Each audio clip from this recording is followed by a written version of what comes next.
O'zbekistondagi eng optim poyabzal bozoriga keldik. Bu yerdagi narx-navolarni tanishtirib chiqamiz sizlarga. Bu yerda faqat Xitoy ishlab chiqarish ham bor. Faqatgina oyoq kiyimlar sotilar ekan. Bitta faqat pachka yoki optim ekan, ob'yomga ham chiqarishadi ekan. Faqat ob'yom qilib chiqarishadi. Mana bular sotilgan yuklar ekan mana.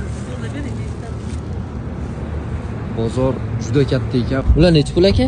62 ming so'm. Olifta qizchalar uchun 62 ming so'm. Pachkaga bular 60 ming so'm ekan. Bular necha pul ekan aka? 65 ming mi? 65 ming so'm. Evet, kuygan bu ham. Rejolatishgan. Taylor ugi padosh.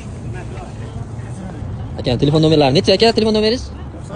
97lik 944 54 44 Setkalar pachkaga 30 ming so'm ekan. 30 ming so'mdan. O'zimizda endi 65 70 sotilsa kerak bular. Keman bilan necha pul? Bular 65 mingdan aka. 65 ming so'm. Do'konda 100 ming 120 ming sotiladigan narsalarda bor. Pachkaga necha pul ekan? 55 ming. 55 ming so'm. Bular necha pul aka?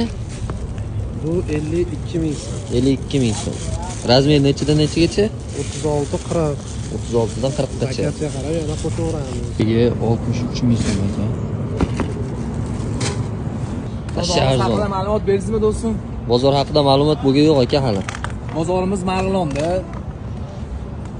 Marg'ilon Qumtepa G'oz bozori deyiladi. Bu bozorga o'zi fondingni oldingizmi bozorda? Ha, bozorda olishdi aka.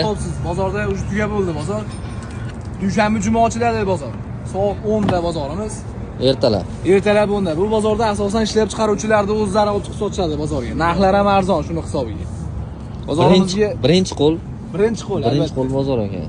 Bozorga Tojikistondan, Qirg'izistondan, Turkmanistondan kelishyapti. Men bilan nechi pul aka va yengil narsa ekan. Bular zavod quyilgan, xijolat ishlaydi. Ana ko'chib ketdi, tushib ketdi bo'lmaydi. Nasiblar ham kelsa bo'ladi 42 gacha razmer.